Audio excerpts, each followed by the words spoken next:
आप सबों को खुदावन प्रभु यीशु मसीह के नाम से मेरा जय मसीह की। प्रियो, परमेश्वर का फिर से धन्यवाद हो कि परमेश्वर ने समय दिया ताकि हम परमेश्वर के वचन को सीख सके। प्रियो, इन बातों के लिए मैं अपने जीवित परमेश्वर पिता को धन्यवाद देता हूँ। आइए मेरे साथ आज की सुबह एक वचन को पढ़ सकते हैं। नीति वचन उसका 17 अध्याय उसका 14 पद। यहाँ ऐसा लिखा है, झगड़े का आरंभ बांध के छेद के समान है। झगड़ा बढ़ने से पहले उसको छोड़ देना उचित है। परमेश्वर पिता इस वचन के माध्यम से हम सबों को आशीष से यहाँ पर परमेश्वर का वचन हमें सिखा रहा है कि झगड़ा का शुरुआत जो है वे बांध के छेद के समान है और झगड़ा बढ़ने से पहले उसको छोड़ देना उचित है।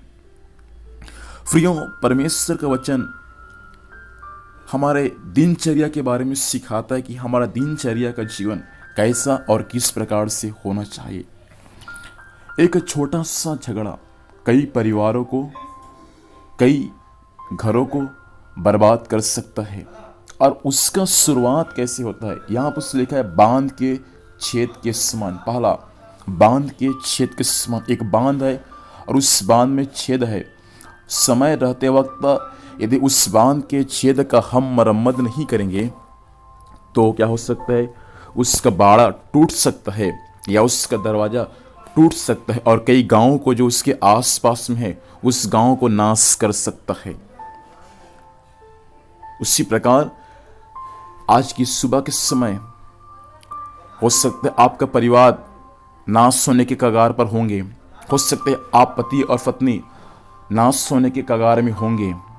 लेकिन आज की सुबह के समय मैं आपसे कहना चाहता हूं, उसको बंद कर दीजिए, उसको छोड़ दीजिए, क्योंकि उसको छोड़ना परमेश्वर के नज़र में उचित है। मैं आपको बताऊंगा 2-3 बातें जल्दी से कि झगड़े का शुरुआत कैसा होता है। पहला, बांध के छेद के समान। नंबर दूसरा, मेरे साथ पढ़ सकते हैं नीति वचन 10 अध्याय उसका 12 पद। यहाँ ऐसा लिखा है, बैर से तो झगड़े उत्पन्न होते हैं परंतु प्रेम सब अपराध ढप जाते हैं। दूसरा बात है, बैर के कारण आज बैरभाव हमारे जीवन में है, जिस कारण से झगड़े उत्पन्न होते हैं, झगड़े शुरू होते हैं। परमेश्वर चाहता है कि हम उसको छोड़ दें और हम उसके बदले प्रेम करें, क्योंकि प्रेम सब अपराध को ढांप देता है। दूसरा है, बैरभाव के कारण झगड़े उत्पन्न होते हैं। और नंबर तीसरा, नीति वचन 13 अध्याय उसका 10 पद। झगड़े रगड़े केवल अहंकार ही से होते हैं, परंतु जो लोग सम्मति मानते हैं उनके पास बुद्धि रहती है।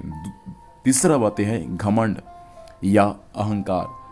हो सकता है आज घमंड हमारे जीवन में होगा, हो सकता है आज अहंकार हमारे जीवन में होगा। हम बहुत सुंदर हो सकते हैं, हमारे पास अच्छा घर हो सकते हैं, हमारे पास अच्छा गाड़ी हो सकते हैं, हमारे पास अच्छा बिजनेस हो सकते हैं, हमारे पास अच्छा पैसा हो सकते हैं, हमारे पास अच्छा नौकरी हो सकता है, जिस कारण से हमारे जीवन में अहंकार आ गया होगा, घमंड आ गया होगा। लेकिन परमेश्वर चाहता है उस घमंड को, उस अहंकार को आज की सुबह हमको छोड़ने की आवश्यकता है। वही अहंकार है, वही बैरभाव है जो आपको आपके परिवार से अलग करता है, आपको अपने लोगों से अलग करता है। आज की सुबह के समय परमेश्वर का वचन चाहता है कि हम बैरभाव को और घमंड को छोड़ दें और परमेश्वर के प्रेम को स्वीकार कर ले, ताकि जहाँ से इसका शुरुआत होता है उसका शुरुआत भी ना होने पाए, ताकि हमारे प्रेम में, हमारे जीवन में, हमारे परिवार में हमेशा परमेश्वर का वो प्रेम वैसे ही बना रहे जैसा परमेश्वर का वचन चाहता है। तो आज की सुबह प्रियो 3 बातों से झगड़े का शुरुआत होते हैं। पहला, उसका शुरुआत कैसे होता है, हमने पढ़ा नीति वचन उसका 17 का 14 में, उसका आरंभ बांध के छेद के समान होता है। नंबर दूसरा, नीति वचन 10 के 12 में हमने पढ़ा बैरभाव से। और तीसरा, नीति वचन 13 का 10 में हमने पढ़ा अहंकार से। ये तीनों चीज़ें यदि हमारे जीवन में हैं तो निश्चित तौर पर झगड़े होंगे। निश्चित तौर पर परिवार, अपने लोग अलग हो सकते हैं, कई परिवार, कई नगर नाश हो सकते हैं। लेकिन परमेश्वर चाहता है आज की सुबह हम इन सबको छोड़ दें और परमेश्वर के सामने अपने आप को समर्पित कर दें। नीति वचन 18:18 में लिखा है, चिट्ठी डालने से झगड़ा समाप्त होता है। आज की इस सुबह के समय परमेश्वर आपके बारे में चिट्ठी डाल रहा है कि आप इसको छोड़ दें और आपका जीवन, आपका परिवार परमेश्वर के वचन के अनुसार हो जाए। आइए प्रार्थना करेंगे।